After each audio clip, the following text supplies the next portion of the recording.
Hello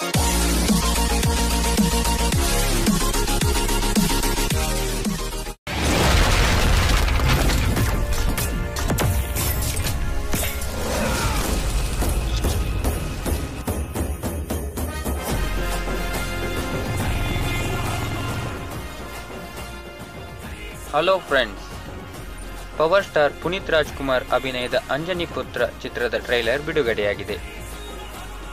ರಾಜಕುಮಾರ ಚಿತ್ರದ ನಂತರ ಪುನೀತ್ ರಾಜ್ಕುಮಾರ್ ಅವರು ಮಾಸ್ ಲುಕ್ ಅಲ್ಲಿ ಕಾಣಿಸಿಕೊಳ್ಳಲಿದ್ದಾರೆ. ಅಂಜನಿ ಪುತ್ರ ಚಿತ್ರದ ಬಗ್ಗೆ ಕುತೂಹಲ ಹೆಚ್ಚಿಸಿದೆ. ಈ ಚಿತ್ರದಲ್ಲಿ ಪುನೀತ್ ರಶ್ಮಿಕಾ ಕಾಂಬಿನೇಷನ್ ಸೂಪರ್ ಆಗಿ ಮೂಡಿಬಂದಿದೆ. ಕಿರಿಕ್ ಪಾರ್ಟಿ ಅಲ್ಲಿ ಹುಡುಗರ ಹೃದಯ ಗೆದ್ದ ರಶ್ಮಿಕಾ ಅಪ್ಪು ಜೊತೆ ಕೂಡ ಅಷ್ಟೇ ಸುಂದರವಾಗಿ ಕಾಣಿಸಿಕೊಳ್ಳುತ್ತಾರೆ.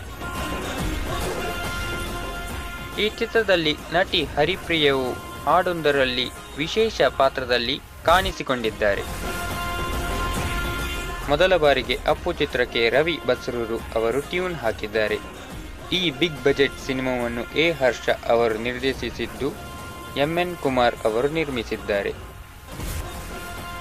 ಈ ಚಿತ್ರ ಡಿಸೆಂಬರ್ ತಿಂಗಳಲ್ಲಿ ರಿಲೀಸ್ ಆಗಲಿದೆ. ಅಂಜನಿ ಪುತ್ರ ಚಿತ್ರದ ಬಗ್ಗೆ ನಿಮ್ಮ ಅನಿಸಿಕೆಗಳನ್ನು ಕಮೆಂಟ್ ಮೂಲಕ ತಿಳಿಸಿ.